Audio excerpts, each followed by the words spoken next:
lead us to your mind in your northern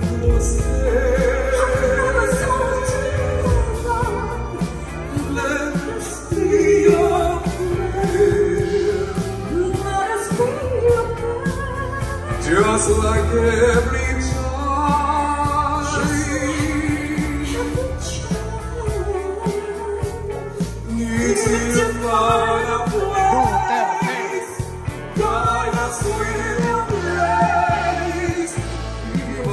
so we'll be safe.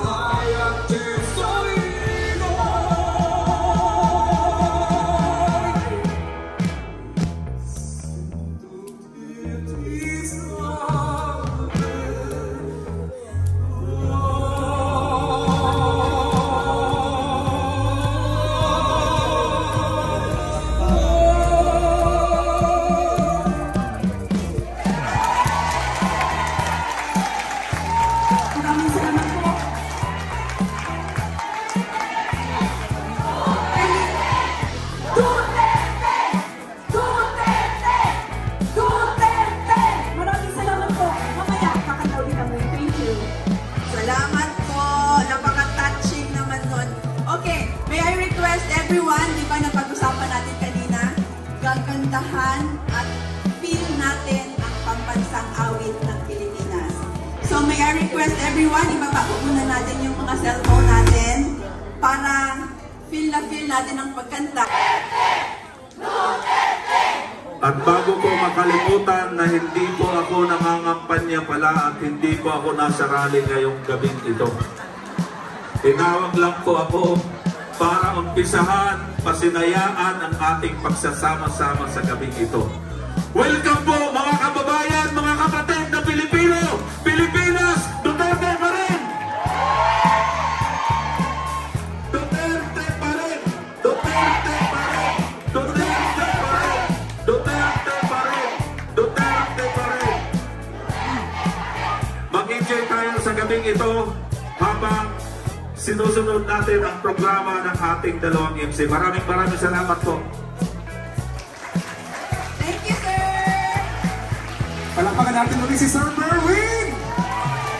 Alam mo, salamat po! Ito yung mga tao na hindi masyadong nagpapakita, pero gumagawa. Ang lahat po ng mga activities o halos ng mga Duterte events ay gawa po ng RDPU. So, yan. Ganun din makita, di ba? Nasa gawa. Ayan. Okay, now, dahil ang daming mga gustong kumanta, kakanta tayong lahat, tama? Kanta naman kasamang sayaw. Yes! Kantahin natin ang ating favorite song ngayong mga araw na to. That's right! Favorite natin lahat. Ano yun? Tama! Kumakanta sabay may luhang tumutulo. Oh my God! Pwede kayo pumasok dito. Marami pa pang space. Dali. Oo. Pasok po kayo. Huwag po kayong mahihiya. Close tayong lahat ngayon. Okay. Handa na ba kayo? Okay. Actually, ngayon, kakantahin natin to. Mamaya, si simultaneous, kanta ulit. Okay? Kasi favorite nga, di ba? Kanta ng kanta. Okay. And again, one waiting for our music. Wala pa yung music natin, ano? One waiting for our music. Pasalamatan natin lahat ng mga vloggers. Taas ang kamay! Alam namin na ang dati niyong nakaaway, pero nandito pa rin kayo. Buhay na buhay. Madamihan ang nakaaway sa social media. Yes! So, eh naman, huwag masyadong sinusuhin. Seryoso tayo sa usapin. Maipanalo natin ang PBB laban. Tama? Japan po, Japan. Ginigipit nila tayo. This is the only way we can get back. Yes. Home straight na po tayo sa PBB laban para maprotektahan natin ang ating incoming na President, Sara Duterte. Yung mga pamilya po natin sa Pilipinas, huwag natin kalimutan i-remind. Go straight. Straight lang tayo. Yan lang. Yes. And of course, again, we are still waiting for the music. Pasalamatan natin. Pasensya na sa ating Tagalog. Pasalamatan natin ang lahat ng mga sponsors. Kung hindi sa inyo, hindi matutuloy, napakamahal po ng ating venue. Pero, mas pinili namin itong venue na ito na makapag-ingay tayong lahat. Tama? Alam namin na last Sunday, masyado pa yung compress. Kung kailan tayo nag-iinit na tigil. Tama? Sa kayo medyo mahal po ang ating venue, pero alam ko sa tulong niyo, ating laban niya ay laban natin. Pilipinas, Duterte pa rin.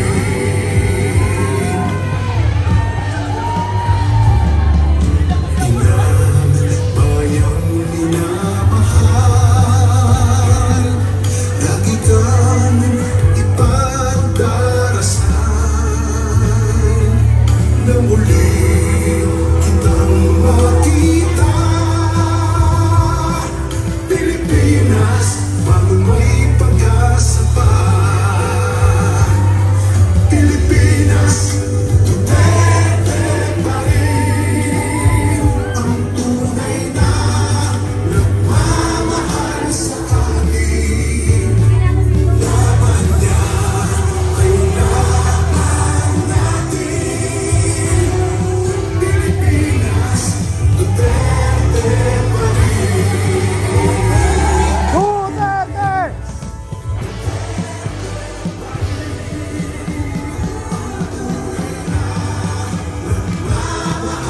Sa atin, laban niya ay laban natin.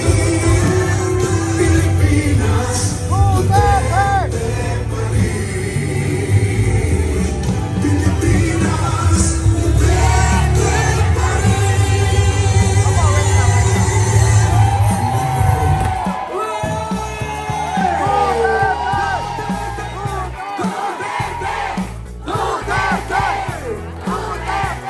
Nako!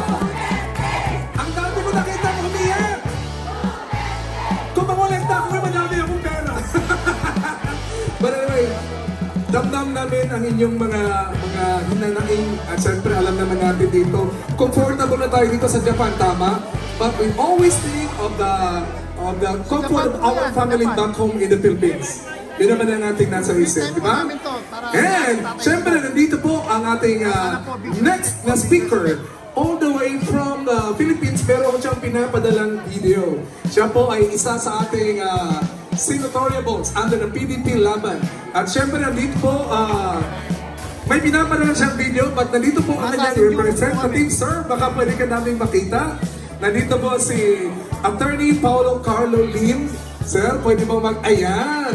Ayan! Nakaway naman dyan, sir. Ayan. Akala nyo kasi artista, lawyer po siya. Ayan! So meron pong video message ang ating pinakamamahal na senatorial na singer po. Alam nyo na, sino ano ang pangalan niya? Sigurado? Sir, tama ba?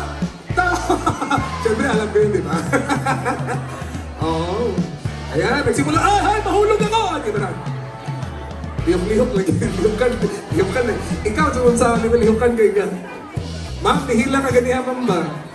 Naku, kayo nagpero ng tulog. Pinalti ka. Ayan. Palakpakan natin yan. Kanina ba, sir? Ito, yung video lang. Sir, baka pwede ka namin nakita namin kagapuhan mo. Baka marinig namin ang boses mo. Okay lang ba yun?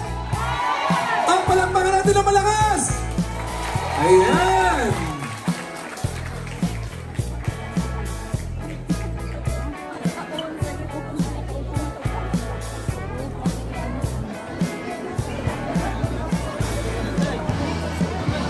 Pinulong ni Attorney Singing daw siya.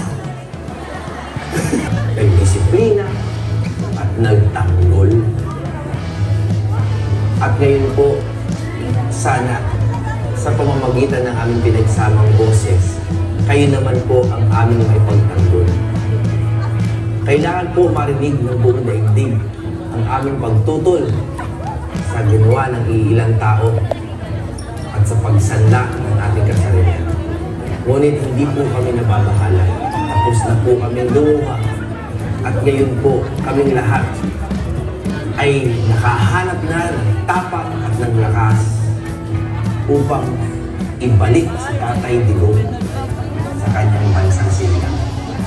Ang regalo po namin, bukod sa pagmamahal, ay ang aming boses na pinagsama. Maririnig po tayo ng buong daigdig na bumabati ng happy birthday kay Pangulong Duterte at ang aming boses na sumisigaw na hindi tayo saklaw ni numan. Ang Pilipinas ay sa Pilipino at si Pangulong Rodrigo Roa Duterte ay sa amin. Pangulo, Mayor, mahal na mahal po namin. Sana po damang-dama ninyo ito ngayon sa inyong araw. Happy birthday, dear friend and mentor, father, the one true president of the Republic of the Philippines.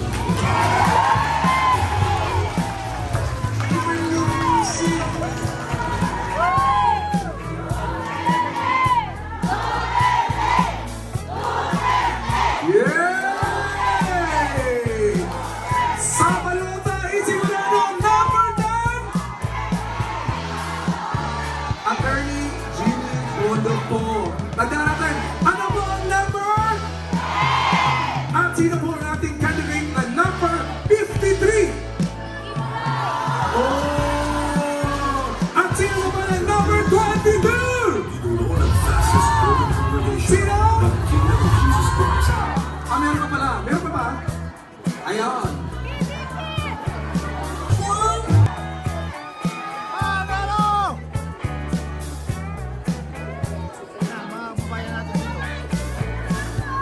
Happy birthday! Yes po!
Hello po!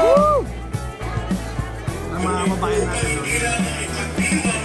Ang kaalaman ng ating mahal na dating Pangyo. Kung hindi upang manindigan sa ginagawang paglabag sa saligang batas ng pamahalaan. Ang inyong buwan ay hindi lamang po si Tatay Digong. We have to go beyond Tatay Digong. Si Salvador Panelo po nagsasalita. Salvador Panelo. Ng pamahalaan ay isang lantarang paglabag sa soberentiya ng bansa. Isinako ng pamahalaan ang isang mamamayang Pilipino na dapat ay binigyan ng proteksyon ng pamahalaan. Ang pangunahing tungkulin po ng pamahalaan ay bigyan ng proteksyon ang soberentiya ng bansa. Bigyan proteksyon ang teritoryo ng bansa. Bigyan proteksyon ang bawat mamamayan. Subalit, sa halip na gawin ang pagbibigay ng proteksyon ay ipinagkano